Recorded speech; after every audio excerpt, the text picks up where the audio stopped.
True Crime Society podcast contains adult themes and violence and is not intended for all audiences. Listener discretion is advised. And if you'd like to skip the intro or move to any specific part of the podcast, please refer to the timestamps listed in the episode description. Thank you.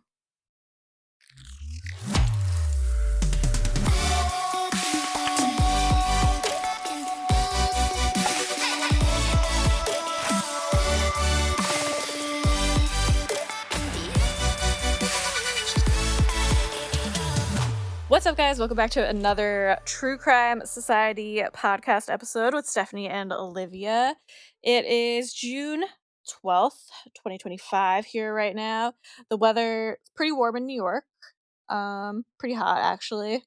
I'm lucky that I don't know why I was going to say I'm lucky. I'm lucky that my house isn't super hot because I still don't have like a big window air conditioner in here yet. In my bedroom I do, so because sleeping when it's hot out is horrific. Don't ever try to make me do it. But luckily, it's not too hot in here, so I don't have to fight with the guilt over having the air conditioner on while I record. I'm just chilling. It's interesting because it's Friday the 13th here. And yes. It's cold. Yeah, we're cold. We're right in the depths of winter. Everyone's sick. Fun times. It's not raining at least, so that's good. It's a little bit grey today, but pretty cold. We've had our fire on most days. We got aircon thankfully in the last summer, so we have ducted aircon throughout the house, so we've got that as a source of heating because where I live is in like a valley, so it is about 10 degrees Celsius colder than anywhere else. So winter is a lot, and even we don't get a whole lot of sunlight in winter where I live either. So like I've been wiping down everything just to try and stop any mold and gross stuff. It's just winter is definitely not my favorite time. Here I feel like we get ripped off here because it doesn't snow. We don't get anything fun. We just get cold. Yeah. That's why I always say I like winter, even though we've said before, I swear all the seasons have shifted. I like winter up until Christmas, New Year's time. Then after that, it's just horrible. It's endless. It's not fun. Even if it snows, it's still less fun because it's just like not the holiday time. But even we just like don't get a ton of snow anymore, big exciting storms. But January, February, March, horrible. And then April, May, and apparently June, all it does is rain and it's gray every single day. Or 75% of the days. I think there's something that just came out, like it's rained at least one of the days for the past 30 weekends in New York. It's ridiculous. It's gonna rain this Saturday, if you were wondering. I'm going to the Mets game and it's gonna rain, so it's great. I've also been hanging on by a thread with this third trimester pregnancy symptoms. Like people weren't lying when they're like, oh, third trimester kind of sucks. Haven't been feeling great, been struggling with acid reflux and just generally getting bigger, and my weak baby legs like cannot handle it because I probably already had zero muscle. I was not a weightlifter or anything by any means. So now my body's just like carrying around this extra weight, which is exhausting. So I've just been trying to survive. And it's funny because we were talking about ideas of what to talk about at the start of the podcast today, and Olivia was like, oh, we could talk about the plane crash. And I was like, what plane crash? Like, where have I been? Because I'm just napping, hardly surviving, trying to get through the workday. So if I've been a little MIA, that's why I missed a whole plane crash. Yeah, like I was watching it last night as it was kind of unfolding like in real time. For some reason, there seemed to be a lot of people filming this plane as it was going up in the air. Basically, it happened in India. It was a plane that was bound for England. It had 242 people on board, and it crashed like Is that like a few huge seconds. plane in terms of planes? Yeah, it was a Boeing 787-8 Dreamliner. So yeah, it was a big plane. But yeah, 242 people on board. It kind of looked like the plane was going up and then it just stopped and basically fell to the ground in this massive, horrendous fireball. When I was watching that footage, I thought there is no way anyone could have survived. But apparently one person miraculously did, which is absolutely unbelievable. That is like, I don't know, I'm speechless about it. And he apparently survived because he was in seat 11A, which was, I think, near like an emergency door.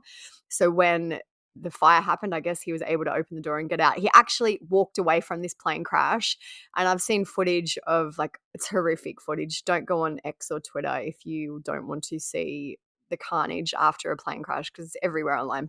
There were people walking around filming it, but the bodies that I saw were unrecognizable. Like you could not even hardly tell they were human. And he walked away from this plane crash. Like he did have some burns, but he walked away. And like I Yeah, know that's people are insane. already speculating, like surely this has to be fake. He just kind of picked this opportunity to be like, hey, look at me, I'm the sole survivor. But apparently it's been proven, and he still had his boarding pass with him. I don't know. It's just an unbelievable story, and I guess it really does enforce that sometimes, I guess, what else is this but a miracle? Miracles do happen occasionally, I guess. But they're also saying, so there were 242 people on the plane. So if he is a survivor, 241 of them have likely passed away. But because it actually crashed into a building, which was a medical college, they're now saying approximately 294 people have died. Wow. So imagine, I just can't even imagine being that survivor. Imagine the survivor's guilt you'd probably have, but also just you'd be incredulous that you've actually survived this when all those other people have passed away. Yeah, I mean, it's, like, totally unbelievable, but not impossible, I guess, clearly. Then there's been other situations where people have survived plane crashes, like you said, it just kind of does depend where you're sitting sometimes. I was actually reading an article earlier in this week about like the best place to sit on a plane, and it had the percentages of like if you sit in the very back, you It's have the a back, 20% right? chance of surviving. I can't remember what it was. I should look it up. But like obviously the front is probably going to go down first. So, that's not a great place to sit. Obviously, and it depends on a lot of things where it crashes. Like if it crashes into a mountain, if it crashes into the sea, all those type of things depend on it. But Mhm. the guy who survived, like I'm just looking at an article now, his brother was also on the flight. So I think the brother has likely passed away. He said so he called his family. He said he was just more worried about my other brother who was on the flight. He was like, find AJ, find AJ. That's all he cares about at the moment. That's sad. So it sounds like the cause of that was engine failure. There was like a mayday call from the pilots before. It sounds like, you know, and even like I know, so this was an Air India flight. It was going from India to England, and I was reading an article that apparently this same flight flew out. Sorry, the same plane flew out of Australia last week. Mm, So it's just one of those things you never really know when your time is up, and it's a horrible thing for all those families. yeah, very scary. So we'll keep an eye out on that story, post any updates on our Instagram. I'm sure there's gonna be a lot of information coming out in the following days. I mean, by the time this episode comes out, this is gonna be a Yeah, it would week have been a ago week now. ago. So Yeah, the updates will be out. You guys will have seen them, but just something crazy that happened today. So this episode, we're gonna be talking about a case that is a bit older, but it is kind of like one of the I feel like iconic's not the right infamous, word, notorious, infamous. yeah, infamous cases. I I was feel just like this saying on is Patreon, it's similar to kind of like a Missy Beavers vibe. Yeah.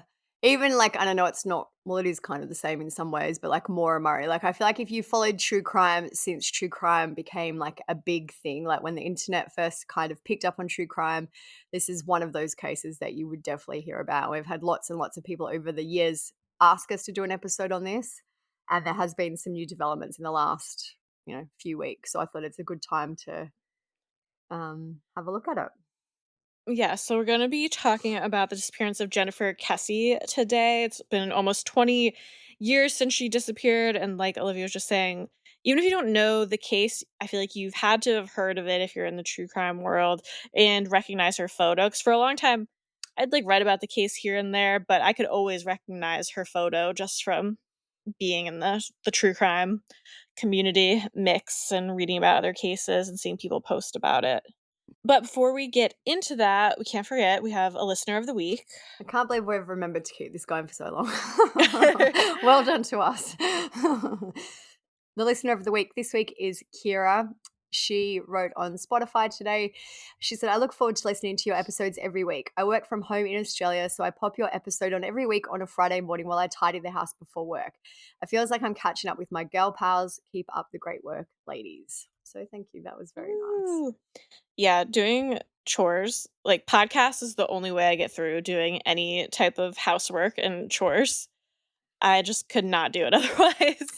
One thing I'm pretty sure I spoke about it in our last episode about how I listen to podcasts to go to sleep, and I've had so Yeah, you many did. comments from people who are like, I do the same, so I'm not alone. So, yeah, if you need a podcast to go to sleep to, just put ours and make sure it's on repeat so that just keeps Every night. playing. Yeah. Before we get into it, this episode is brought to you by IQ Bar, our exclusive snack sponsor. IQ Bar is the better for you plant protein based snack made with brain boosting nutrients to refuel, nourish, and satisfy hunger without the sugar crash. Their plant protein bars are packed with high quality ingredients to help keep you physically and mentally fit. IQ Bar is totally free from gluten, dairy, soy, GMOs, and artificial sweeteners for a natural, anytime snack. With over 20,000 5-star reviews and counting, more people than ever are starting their day on the right foot with IQ Bar's brain and body boosting bars, hydration mixes, and mushroom coffees. There's so many delicious flavors. Ones like chocolate sea salt, banana nut, lemon blueberry. I actually had one this morning right before we recorded. I've still got my package here. I had the mint chocolate chip today. It's so delicious. It's kind of like a little bit gooey, tastes a bit like a brownie, but it's so good for you. I absolutely love them. I keep the ultimate sampler pack at work. It comes in a little box, so I can just open it up. It's got the IQ Joe coffees in there too, and the IQ mixers. You can just, if you need anything throughout the workday, you could keep one in your car. They're so handy to have wherever you are. And right now, IQ Bar is offering our special podcast listeners 20% off all IQ Bar products, plus get free shipping. To get your 20% off, text crime to 64,000. Text crime to 64,000. That's crime to 64,000. Message and data rates may apply. See terms for details. Okay, so we're going to be talking about Jennifer Kesse today. So for those who don't know, she went missing from her condo in Orlando, Florida on January 23rd, 2006. So like I mentioned, we're coming up on 20 years on this case and really no answers, which is crazy.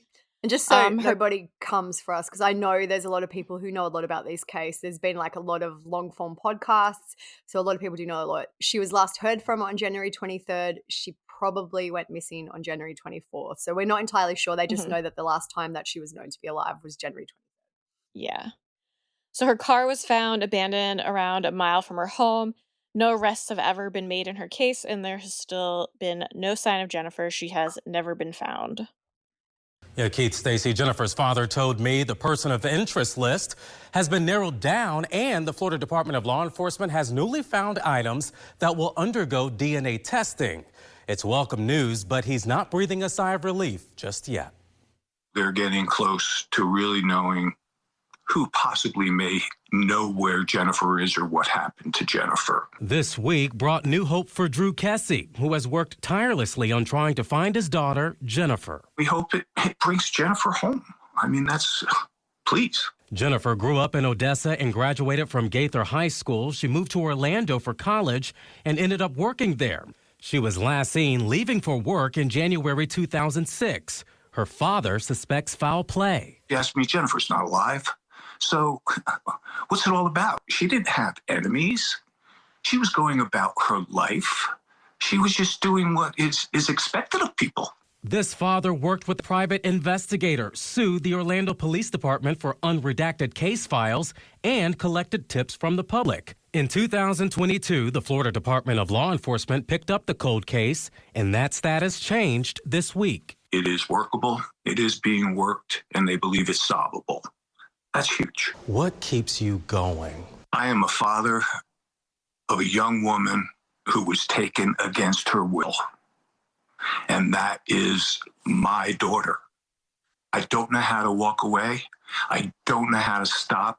I don't know how to do less than what I'm doing, and I wish I could do more. So Jennifer was born Jennifer Joyce Kesse on May 20th, 1981, to her parents Drew and Joyce. She also has a brother named Logan. She was raised in Tampa, Florida. She attended Gaither High School and would later go on to attend the University of Central Florida, where she studied finance and graduated with honors in 2003. After she graduated, she got a job as a finance manager at Central Florida Investments Timeshare Company, and by all accounts, she was very successful and was promoted very quickly. She was able to purchase her own condo. The condo is located in the Mosaic at Millennia complex at 3735 Conroy Road in Orlando, Florida. So the condo complex does still exist. It was brand new at the time that she bought her condo. Like, I think a lot of it was under construction. There was only certain parts of it that were finished. It looks very nice. Yeah, like very neat looking. There's photos of her condo online. I've put them on the blog as well if you want to check them out. But it looks like a nice place for a single woman to live, or a woman who lives alone to live. Kind of upscale, close to amenities, a nice condo to be able to purchase at such a young age. So online it says, "Welcome home to the highly desirable resort style living in Mosaic at Millennia. This second floor, one bedroom, one bath condo comes with a washer and dryer, one assigned parking space, newer AC, title, kitchen, and bathroom, private balcony overlooking the pond, stone countertops, upgrade cabinets, exterior storage room, and in-home security system," which I wonder if they had that then. Yeah, because obviously this is from a listing after Jennifer went missing. That's why it says newer AC, because this is now, nearly 20 years old, this 20 case. But years. this is what, yeah, the most recent listing says Listing. about her specific apartment. Mm. Mosaic at Millennia is a gated community that offers its residents tennis courts, clubhouse, park and playground, volleyball area, valet trash disposal, outdoor grills, fitness center, pool, just minutes away from the very popular Millennium Mall, major highways, theme parks, restaurants, and multiple shopping centers. So it sounds pretty standard, run the mill, nice little community to live in. So from what we've heard, the condo was new when Jennifer purchased it, like they were building the whole development. The first record of sale was in 2005, and Jennifer was living there in 2006. Yeah, so it looks like she purchased it in December 2005 for 207,900 dollars. So like this, her case only happened in January. So she'd probably, I don't know how quickly you can move in there after you, I don't know what the, like, because here you have obviously the exchange and settlement period and all that. But either way, she'd only had the condo for a few months before she went missing. Her childhood best friend, Lauren McCarthy, told 48 Hours that Jennifer had chosen Mosaic at Millennia Condos because it was a gated community with a guard and that made her feel safe. Her friend said she was extremely safety conscious. She was very aware of her surroundings. She carried pepper spray with her all the time. She was the type of person who would call her mom or dad or me when she was simply walking from Target in the parking lot and it was dark. According to Redfin, the complex started to be built in 2003 and it was still under construction. It was still under construction in a lot of the areas when Jennifer purchased her condo. There are many vacant condos, and some of the tradespeople who were working on the construction site were living there. There's some apparent conflict about the quality of the work being done in Jennifer's complex. She knew some Spanish and told some of her family and friends that when she walked past some of the employees, she was able to understand that they were making sexual and aggressive comments about her. Her father said whenever workers entered her apartment for paintings and repairs, Jen was always on the phone with us. She'd stay on the phone in the doorway of her condo until they left. Jennifer had a boyfriend at the time she disappeared. His name was Rob Allen, and they met in 2005 while Rob was in Orlando for a trade show. He lived in Fort Lauderdale, which is around 3 hours from Florida.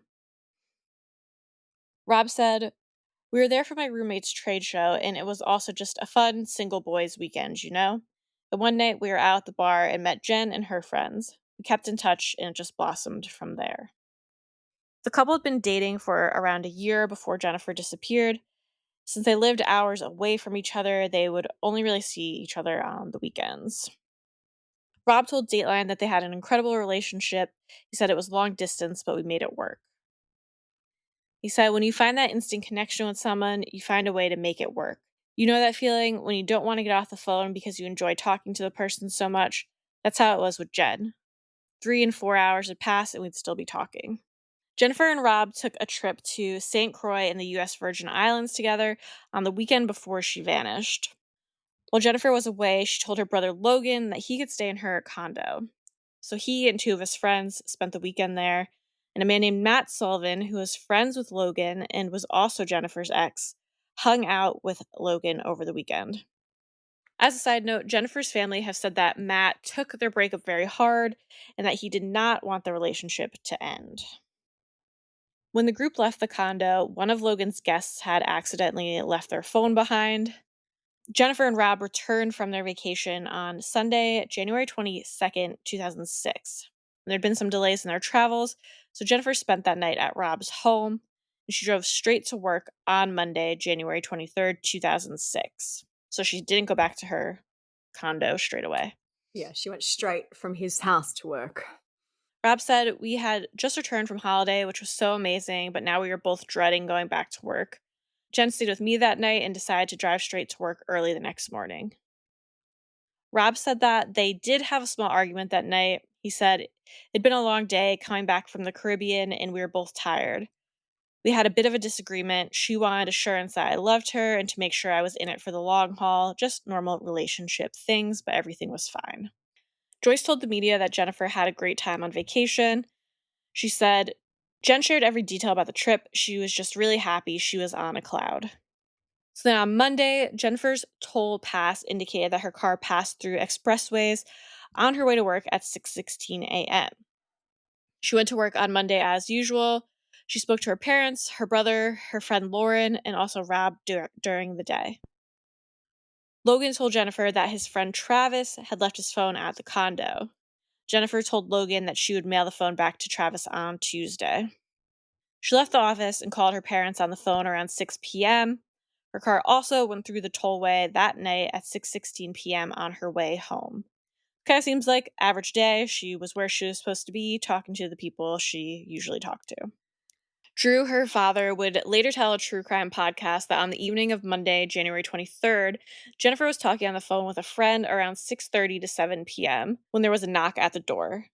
The friend said that Jennifer looked at her upstairs window and saw it was her neighbor, and she told the friend, "I'm not going to answer." That's very me, because if someone's knocking at my door, I'm like, I'm not just going to answer it. I need to see who it is Yeah. first and then decide. Why is someone coming at 7 o'clock at night? Like, I know it's not late, but like, why? Why? What do they want? Yeah, just especially as a girl by yourself, don't answer the door ever. She also chatted with Rob that night. The two finished their call at 10 p.m., and that was the last time that Jennifer was known to be alive. So to make sure that we tell the whole story with all the possible people, reports also indicate that Matt, which is Jennifer's ex, was at the bar near her condo that night. The bar was called the Blue Martini. And he didn't really live in the area. He lived around 25 minutes away near the University of Central Florida. So just as a note, he was in the area. I mean, I don't think being 25 minutes away is like that crazy. Where I No. live anyways, like if I want to go out somewhere, if I want to go kind of like a bigger area for a night, I'd have to drive 25 minutes away. But in Florida there's a lot to do, so When I was reading the notes too, like some comments say things like he was across the road from Jennifer's condo, but then really it was 1 kilometer away or like 0.7 of a mile. So it literally wasn't really across the road. Like, don't get me wrong, it was close to her condo, but she yeah. lived like near the entertainment complexes. Like that was part of the appeal of the Mosaic at Millennia, Yeah. that it was near malls and shopping and things to do. So, maybe kind of weird, but then also totally explainable. Yeah, like if this didn't happen, I'm sure no one would have thought twice about it really.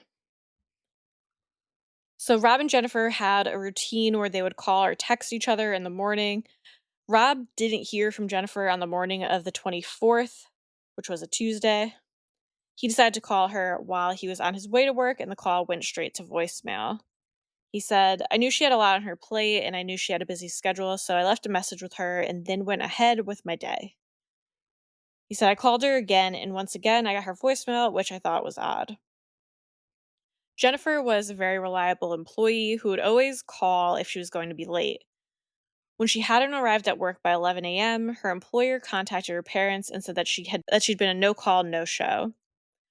Drew and Joyce tried to call Jennifer, and when they also couldn't get in touch with her, they left Tampa with Logan and his friend Travis to drive to her condo. The drive is around 80 minutes according to Google Maps. I have seen some other reports that say it takes 2 hours. It said 80 minutes when I looked on Google Maps the other day. Maybe there's been some road improvements or something. But either way, between 80 minutes and 2 hours. Yeah. Her father said, I called and I called, and for the first time since Jen was a teenager, it went straight to voicemail. In that second, I knew something was wrong. Jennifer had been having some trouble with a man at work named Johnny Campos. Reports indicate that Johnny arrived at work on January 24th around noon, which is late. Some coworkers said that Johnny appeared agitated. Johnny was married but repeatedly made advances toward Jennifer, which she always rejected.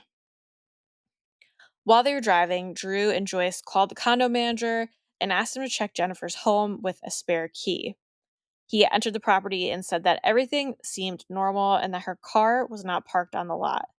The manager said the door to the condo had been locked. And just to kind of note as well, so the parking situation in this condo complex, like there's a kind of aerial photo of the complex and then the parking lot, like it's literally just ground outside, like it's not like a multi-story car park or anything. She was allocated to one space for her condo. It's literally out the front. It's like, we just pull up, you drive in. It's just a very simple parking system.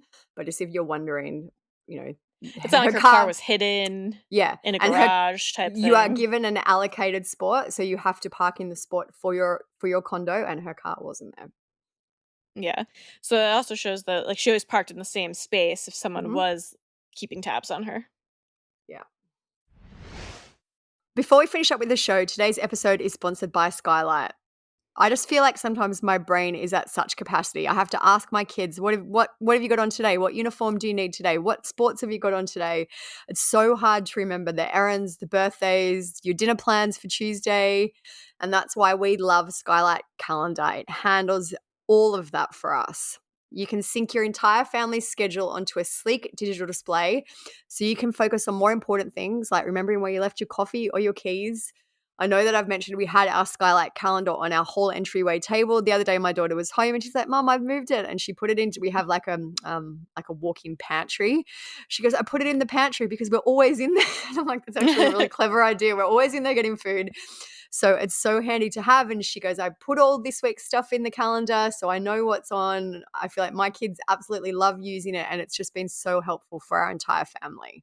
Yeah, it's really cool. My sister's always trying to steal mine actually, and I'm like, "No, I use it. Excuse me, get your own." My sister-in-law's been asking me a lot about it. She's like, "Tell me about it." I feel like it's just something that a lot of people would find so useful and be able to organize your life efficiently and easily. So the calendar, it's Wi-Fi connected. It has a digital display that showcases your family's schedule with clarity, color, and brilliance in either a 10 or 15-inch HD touchscreen. You can also sync it with all of your other calendars seamlessly, like if you've been using Google Calendar, Apple Calendar, Outlook, all of that, you can just import it right in. So that's awesome. You don't have to like start over if you already have a beefy calendar set up. You can also manage different events, chores, which is really cool. You can even put grocery lists on it with different coordinating colors for like each family member, which would eliminate the excuse of not knowing what they needed to do because everyone can have their own color. So right now, Skylight is offering our listeners $30 off their 15-inch calendars by going to skylightcal.com/TCS. Go to skylightcal.com/TCS for $30 off your 15-inch calendar. That's skylightcal.com/TCS. Joyce has spoken about what they found when they arrived at the condo around 3 p.m. that day. She said, "When we arrived, there was nothing amiss. Typical Jen, hurried to leaving for work.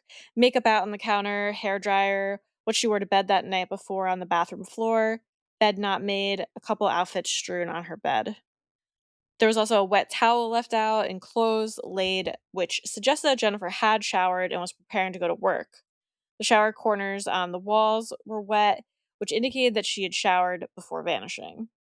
Her underwear and a t-shirt that she wore to bed were also on the bathroom floor. She also wore both glasses and contacts, and her contacts were gone and her glasses were left behind, indicating that she had probably put contacts in to go to work. So it seems like she got up, got ready that morning, left to go to work. Yeah, there's some photos of the bathroom. Like, I know they kind of make it sound like it was super messy. It's not really. Like, the towel's there. It looks like No, she's just still got typical her. getting ready in a rush. Yeah, she's got like her. It looks like maybe her still like travel toiletry bag is there. It just like, yeah, it looks like someone's been in the bathroom, but it's not super messy or out like any signs of a struggle or anything like that. It just looks like she got ready and left. Yeah. The only things missing from the home were things that Jennifer would have likely brought with her to work: her purse, keys, cell phone, and iPod. As we mentioned, her car was also gone, which led her failing to think that something had happened to Jennifer either while she was getting ready to leave for work or after she had left. Her mother said she slept in her condo for sure, and I think she got up for work as she normally would. Okay, I'm going to work. I have a meeting. It's busy. She locks the doors of her condo. That's where the mystery starts. Her luggage was also there from her vacation. It was in the hall of the condo and it was untouched, which, like, I feel like we all do that. Nobody unpacks Yeah. right away. And Maybe it just some it people do, just but I don't. reiterates that she did make it home because we know that she hmm went straight to work. So she did go home after work on the night of the 23rd. Yeah.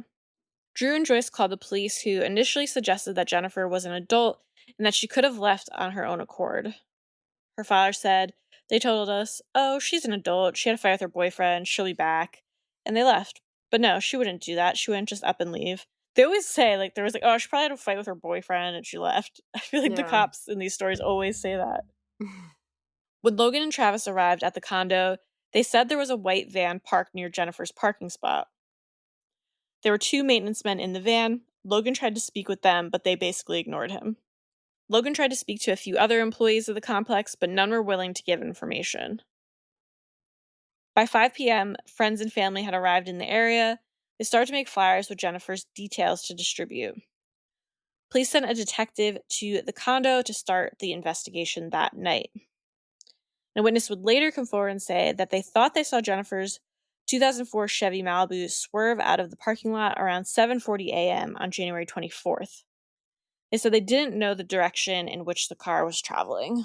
So, over the next few days, media appeals for information in Jennifer's case were made. Authorities asked the public to be on the lookout for her Chevy Malibu.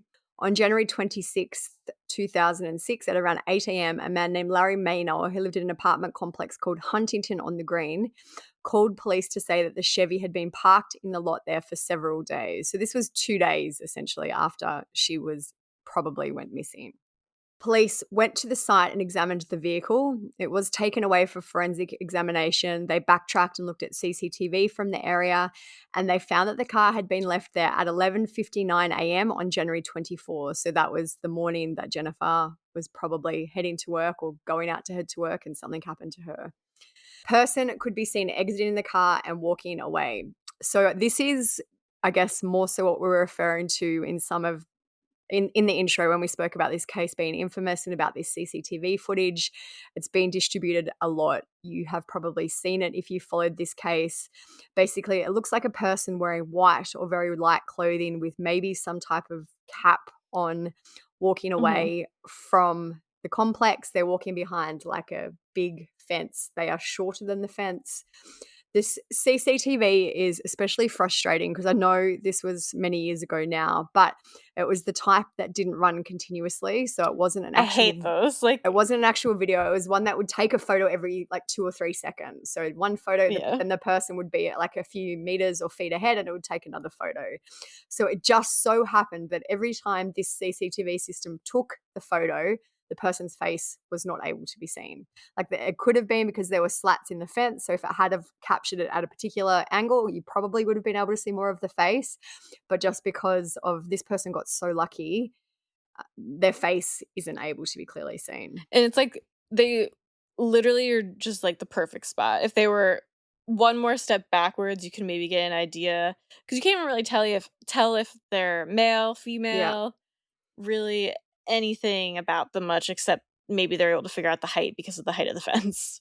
Yeah, that's wild. Like I'll put the photo on the blog, but like literally it just shows you that they walk another few and like within, 2 or 3 photos they're out of the frame. So it's just crazy how lucky they got.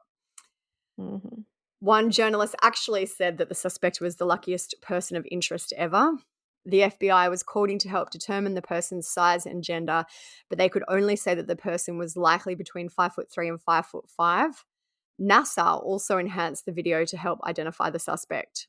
Detective Joel Wright spoke to the media and he said, "We've done quite a bit of measuring and work with the camera angles and also had people of different heights walked by."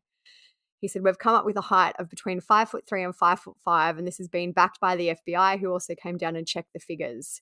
Now the clothing looks to be maybe someone who is a painter or some type of worker," which I do agree, because it looks kind of like a white, maybe like a jumpsuit or a light jumpsuit, like, I don't know what you call it, coveralls or, something like that. Something that would cover your normal clothes so that you wouldn't get dirty if you are doing that type of work.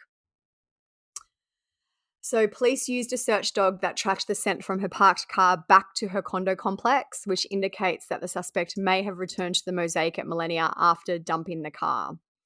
This is some info from Reddit, which I know we always preface and say it's Reddit, but I did find it interesting, so I wanted to include it. It says, Orange County Sheriff's bloodhound named Bo took a sniff from the front passenger side of the car. The scent led straight to the front door of Jennifer's home.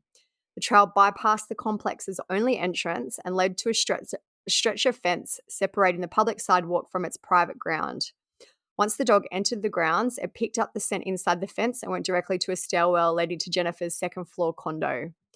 Joyce said that the back stairwell was to the parking spot and the front stairwell was overlooking the water. The dog tracked back at the front stairwell. They would have been closest to her door. The second bloodhound tracked around the corner to the Park Central Midtown Terrace apartments and then lost the track. The distance between Jennifer's car to there is around 0.9 miles or 1.5 kilometers. So, an interesting discussion about that. Did the person go straight back to the Mosaic at Millennia? If so, why? Were they an employee there? Which is one of the main theories that we'll discuss. Yeah. No real evidence was found in the car besides a latent print and a small DNA fiber. Evidence has also suggested that the markings on the car could indicate there was a violent struggle before she was taken. There are some photos of the car and the hood, and some people say it looks like there's drag marks on the hood, like maybe she was kind of pushed up against the hood and dragged off or something like that. I think that's what it looks like. I think it's like one of the most telling pieces of evidence, really, because Yeah. why else would those marks be there? So it makes me wonder if like she was about to get in her car from work, somebody came up behind her, grabbed her, pushed her down onto the hood to like scare her and intimidate her, and then took her. It could have even been, like, obviously just speculation, but maybe she put her, like, bag on the hood to, like, look for her keys or something, and the person has come up from behind her, and there's been some type of, it could be anything Like you along could those definitely see lines. some sort of like drag mark. That's kind of weird. Drew said it looked like someone was thrown down on the top of the hood, arms spread out, and then dragged back almost like off the hood to the point where you can almost see the fingers scribbling down the hood. And that's obviously like kind of in the dust and the dirt on a car. It's a black car, so that kind of thing is quite noticeable on It it. definitely does look like handprints. Yeah. Like fingerprint tips that are dragged then. And then there's like a spot to the one side where like a lot of the dirt is kind of like rubbed off, like something Yeah, was there. some type of cloth or something. Like you would think that if Yeah. someone's, for example, on there and then they're dragged off, their clothing Mhm. or whatever would remove the dust as they went with it. Yeah. There were apparent items of value found in the car. There was a DVD player that belonged to Rob, and there was also the mobile phone or the cell phone that Jennifer had been going to mail back to Travis that day. So again, this indicates, because she said she was going to mail the phone back from work on the Tuesday, so it indicates that she made it to her car to go to work. Mhm. Police said that because those things were left in the car, they didn't believe that robbery was the motive. Yeah. So due to Jennifer's condo complex being new, there was no working CCTV installed there yet. A security guard had been hired to keep a log of visitors, but he only kept incomplete records, or he only supplied incomplete records to the police, which is not very Good helpful. job. Yeah. The Kesses made a GoFundMe, which is still active, to aid in the search for Jennifer. And over the years, the family have posted many updates on that. In one of the updates they posted years ago, they said that a complete set of keys to the complex had been stolen in the month before she went missing. So the GoFundMe has raised $135,000, which over the years, I guess, isn't a whole lot of money, but over how Mhm. many years she's been missing, I'm assuming the GoFundMe's been going for at least 10 years at this point. But indicating that the keys had been stolen. I have read one other report saying it was a skeleton key, but either way, keys to Jennifer's condo had gone missing in the month before she went missing. So when police did decide that something had probably happened to Jennifer and that she hadn't left of her own accord, they went to her condo to forensically examine it, but they found that it had been compromised because her friends and family had been using it as kind of a meeting point to conduct their search for her. So that's a shame because it lost any forensic value that it could have had because there was so many people coming and going. But obviously I understand why they did that. They could get into the condo. They needed a central point where they could all work from. And that's why. Yeah. But it did, degrade any forensic evidence that they could have gotten from there. Yeah, it does seem like whatever happened probably happened outside, Mhm. hopefully, so not much of a loss, but, like, maybe the person if it was someone who worked there, maybe they could have gone back in or something if they did have access to the keys. Yeah. So police did attempt to ping her cell phone, but were unable to do so, which indicated that the phone had been switched off or had died. So obviously, this is 2006. Technology was a lot different back in those days, but they weren't able Mhm. to get any data from her cell phone. It's funny because I was thinking about that when, like, the family was kind of talking about her and how much she was always, like, talking on the phone, like, the mom, the dad, she'd always be talking to her friend on the phone, she'd always be talking to her boyfriend on the phone. I'm like, "This girl's always on the damn phone," Yeah. but I was like, at the time, that was kind of, like, all you had to do. Yeah. And even back then, like texts were sometimes More expensive. Like you only got a expensive and certain amount of annoying. texts and things like that. So maybe she had more minutes. So that's why she called more. But yeah, it was definitely a different time. Yeah. So police interviewed Matt, who was Jennifer's ex. He was the one who was drinking at the bar near her house on the night that she apparently disappeared. According to Fox, he was cleared. Police also investigated Rob and he was consequently cleared and his alibi was checked. He spoke to the media and he said, I know that as the boyfriend, I'm the prime suspect number one, but no one treated me like that. The community was supportive and the Kesse family treated me like a son. They still do. So I know we always say it's always the husband slash partner, but I really feel in this case it's likely not. Yeah, he gave me no really, like, red flags or gut feeling or anything, so No. One of Jennifer's co-workers, a man named Francisco Javier Aragon, came forward and said that he had overheard a confrontation between Jennifer and her married co-worker Johnny Campos on the morning of January 23rd. So this was the day that she drove straight from Rob's to work.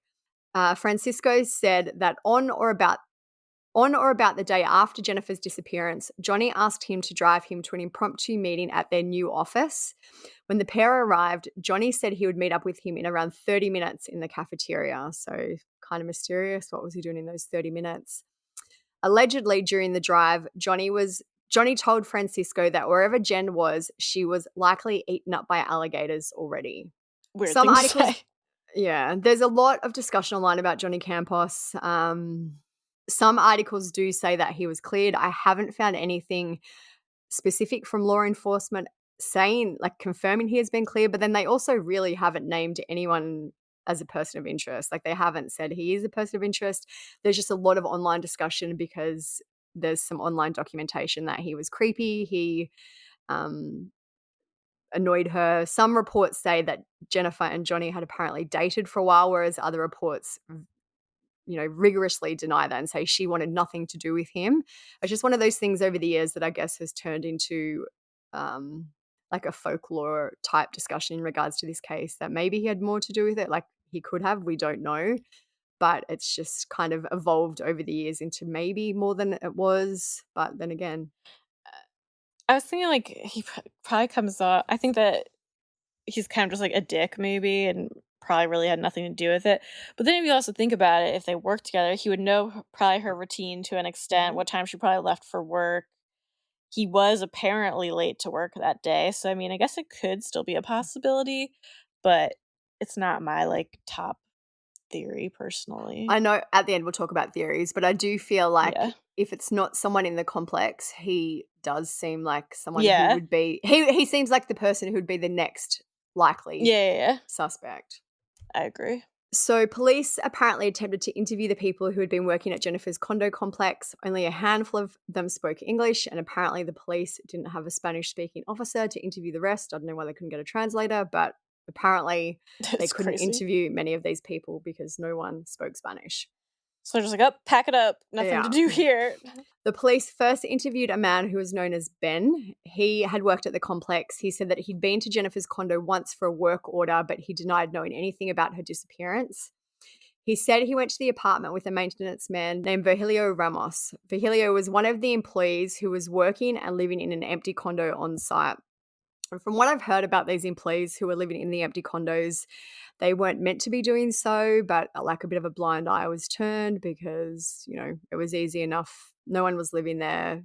Like, it wasn't something that was approved, but no one really did anything about it. During the first week of Jennifer's case, a tip was apparently called in that said Virgilio was involved. Another woman who lived in the complex said that he would approach her late at night when she got home from work. It would make her feel uncomfortable. Another woman, though, said the opposite and said that he was always fun and friendly. And this woman said she was not suspicious of him until one day, 9 months after Jennifer vanished, that he suddenly moved out of the complex in the middle of the night. Despite all of this, he wasn't questioned by police until 2008. So 2 years after she vanished, he wasn't questioned by police. They finally had someone who spoke Spanish. Yeah. He was imprisoned for other charges, and in 2009, he apparently passed a polygraph in the case. I know we just spoke about 2009, but jumping back a bit, in May 2007, a $1 million reward was offered for information leading to Jennifer's whereabouts. There was a stipulation that said she had to be returned alive, and it was never claimed. The Kesses hired a PI named Michael Toretta. Michael is adamant that a worker in the condo complex was involved in Jennifer's case.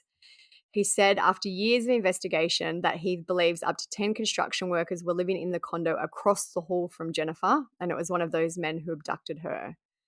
He told 48 Hours, "What I'm thinking is Jennifer comes out, she locks the door. Of course, she has her back to the apartment behind her, and then she's abducted by those individuals across the hallway.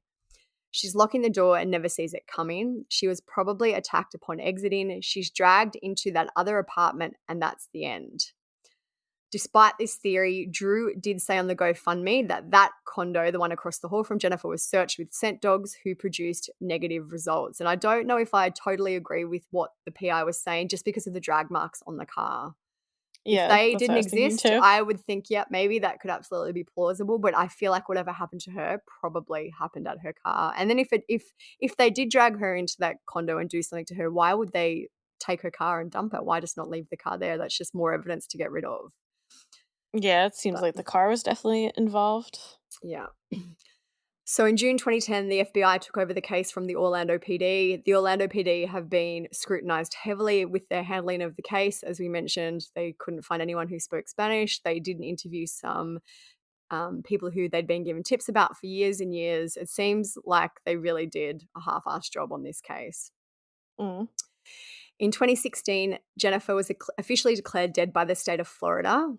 In the years that followed, her parents sued the Orlando PD in order to get access to her case files. The police chief gave his department 6 months to work on the case, and when they were unable to come up with any new leads, they agreed to hand the files over to Jennifer's family. The Orlando police eventually handed over 16,000 pages of documents and 67 hours of video and audio, which 16,000 pages seems maybe a lot, but 67 hours of audio and video doesn't seem like a huge amount for a case that by that stage had been going for over a decade. No. The family had to pay $18,000 to get all this documentation. The files came with a stipulation that the police department would no longer lead the investigation. And when their family reviewed all the files, they learned that there had been no documentation of investigation between late 2012 and 2019. So the police had done nothing in the case for 7 years, which is That's wild. crazy. As of 2019, the family said they had spent over $500,000 of their personal money in their attempts to find Jennifer. In 2020, her father told Fox, "We don't care when, we don't care how, and frankly, we don't care who. We just want our daughter back for the good or the bad. We miss her every day." In 2022, the family also enlisted the help of the Florida Department of Law Enforcement. You may see them listed online as the FDLE. In collaboration with their private investigation team, the FDLE planned to retest physical evidence as well as to speak with new and old potential witnesses. So as of June 2025, when we're recording, Jennifer is still considered missing and endangered by the Orlando PD, the FBI, and a whole bunch of other organizations such as NCIC, FDLE, Interpol. She also remains on the FBI's most wanted missing list. So on May 20th this year, 2025, which coincided with Jennifer's 44th birthday, the FDLE announced they had gone through thousands of pages of documents, and they'd also spoken to around 45 people since the case was turned over to them in December 2022. They announced that they have identified several persons of interest in her case and have stated that the case is no longer considered cold. The FDLE said that the artificial intelligence that is becoming ever increasing may potentially be able to identify the person of interest seen on CCTV, which is an interesting tool that they may be able to use. Like, I know they've even used NASA to try and enhance it, but maybe with AI, they'll be able to do something else with that shitty footage. Yeah, it doesn't seem like there's a lot they can do, unfortunately. The family wrote an update on the anniversary of Jennifer's disappearance, which was January this year, 2025. They wrote, "How can a missing persons case with such awareness not produce even a direction 19 years later is inconceivable yet true. And we, Jennifer's family and friends, live with that very real fact day in and day out."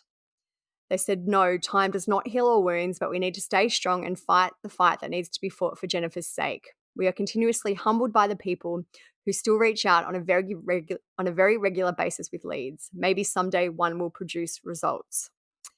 So just last month in May 2025, Drew spoke to the media again, and he said that he and Joyce had been given new news by the FDLE. He said, "It's great news to us. It's better than sitting here saying, well, what are they doing? Are they doing the right things? Because they've never done the right things before." He said, "The people of interest list has shrunk considerably. They are definitely on a trail of something they are telling us. Secondly, as we mentioned, Jennifer's case is no longer considered cold."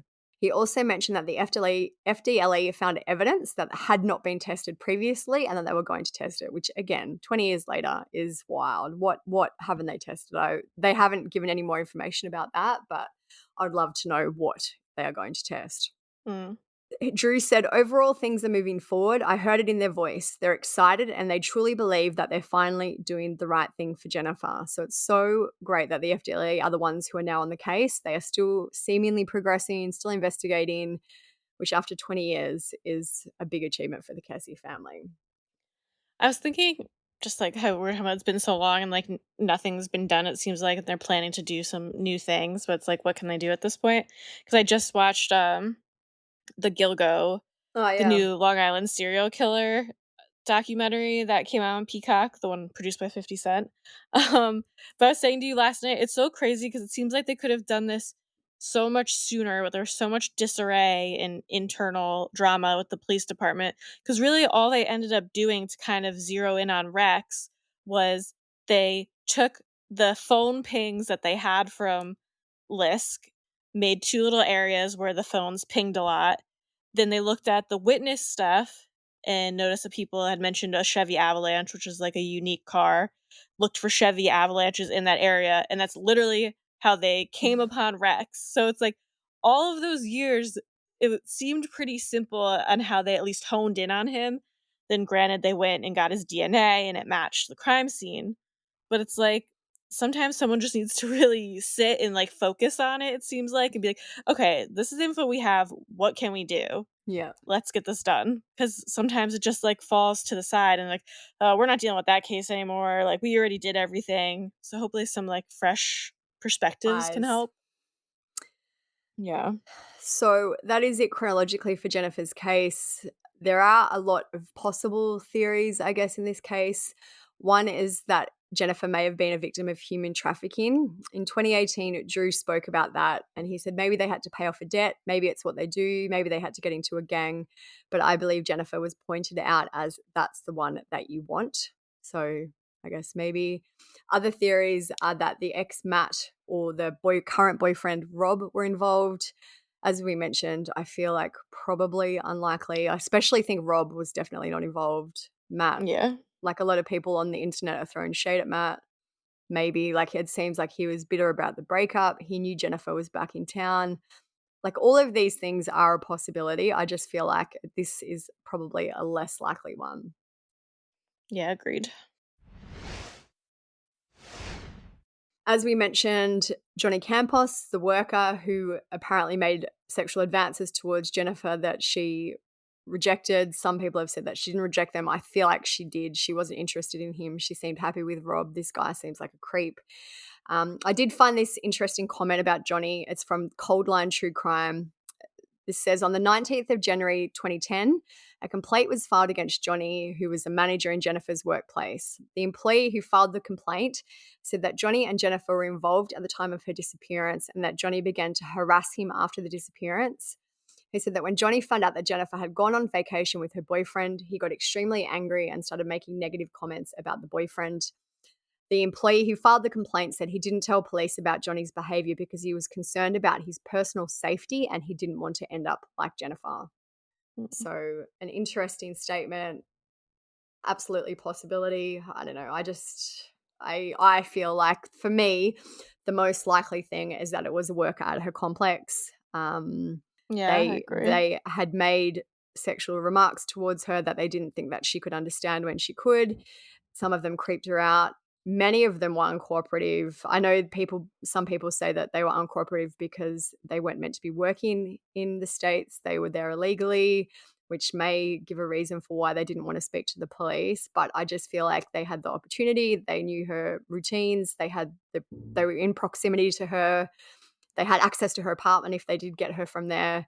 I just feel like all of those things, plus the fact that someone was seen dumping the car wearing what looks like the clothes of a tradesperson, indicates that it was probably someone who worked in the condo complex.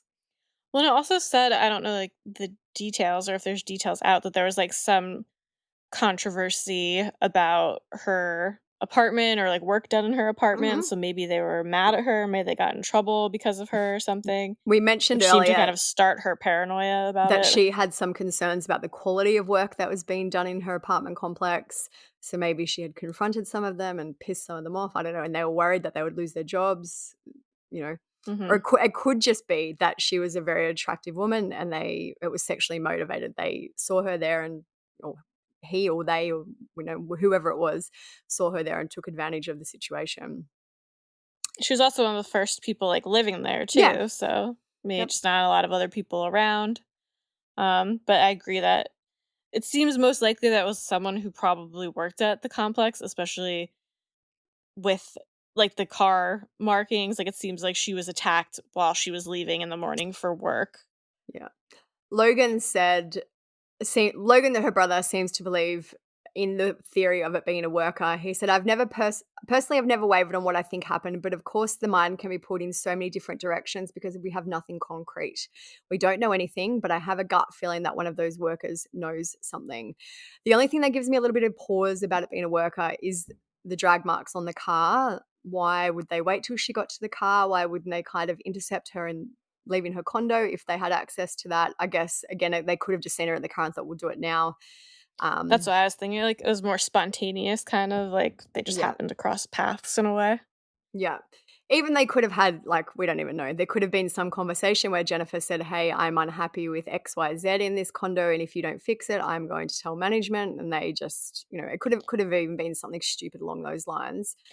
It also You could know. have just been one person, like, I Yeah, more so think it was probably just one person because I know it's been mentioned, like, "Oh, there's a group of them," but I don't know, I feel like for it to be unsolved for so long, I feel like the less people in the know would be more likely.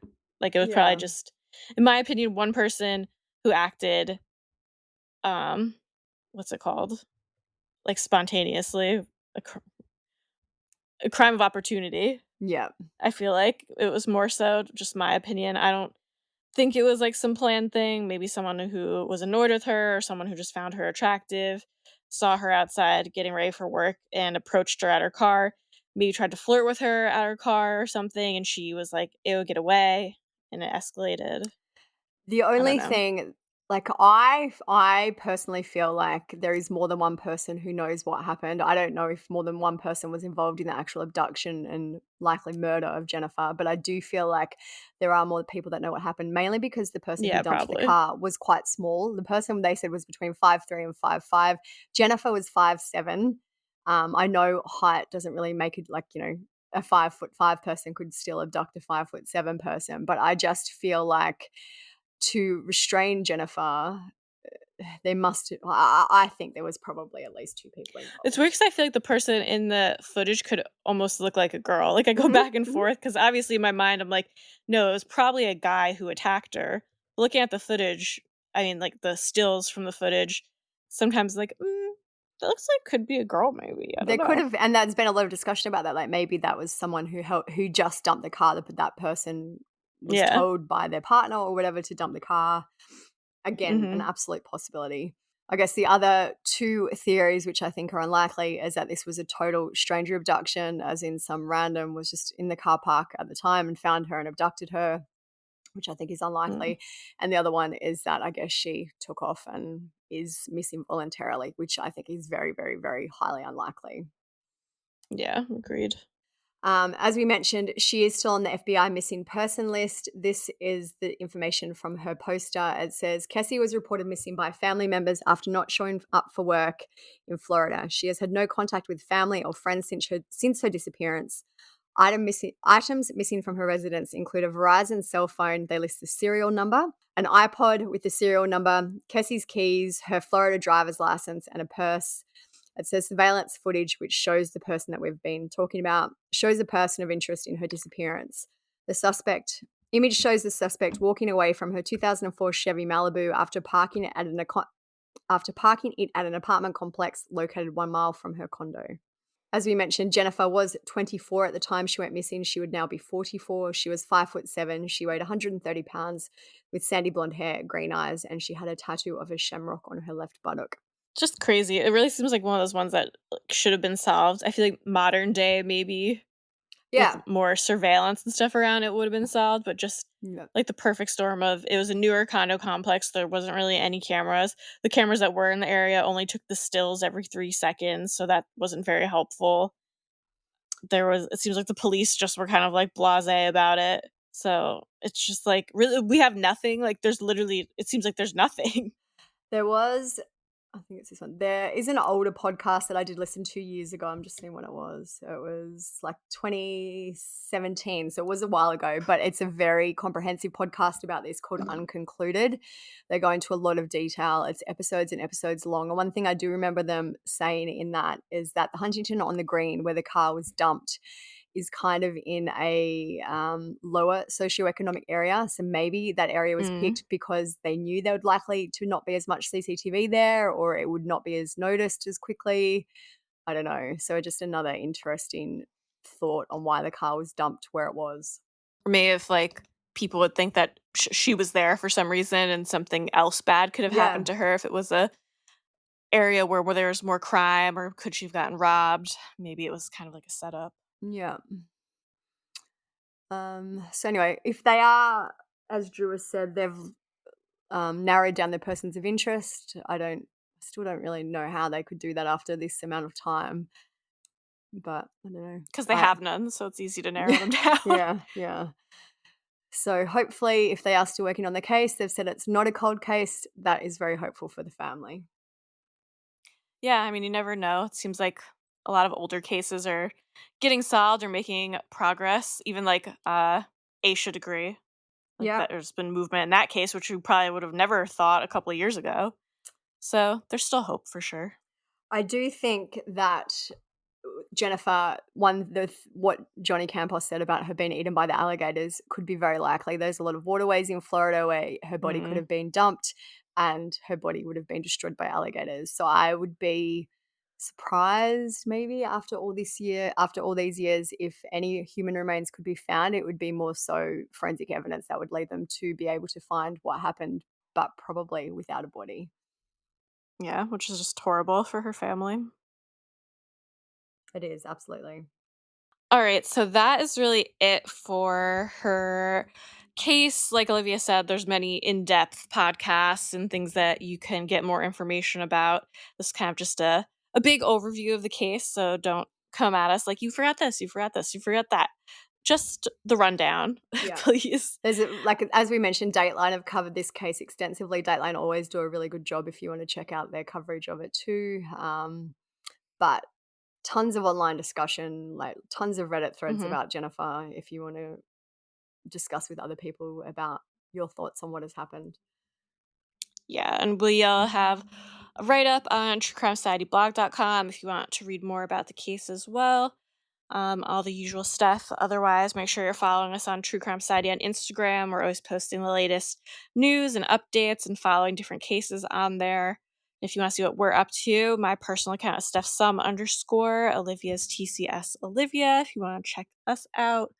And make sure you look us up on Patreon if you're interested in more content from us. We do a weekly bonus episode plus this episode with no ads. So you'd be getting 2 episodes a week. We also have some chats. We have like a pretty active book club chat that Olivia started. So everyone's talking about what they're reading on there. We talk about different documentaries. We send pictures of our pets. So check us out on Patreon. Otherwise, all the usual stuff. We always love to read when you guys leave us Spotify comments, so keep up with that.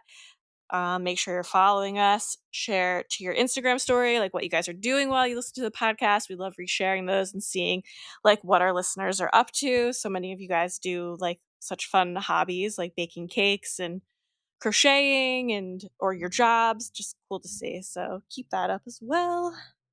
And that's it. So thank you guys for listening. Stay safe out there. Peace out. See ya.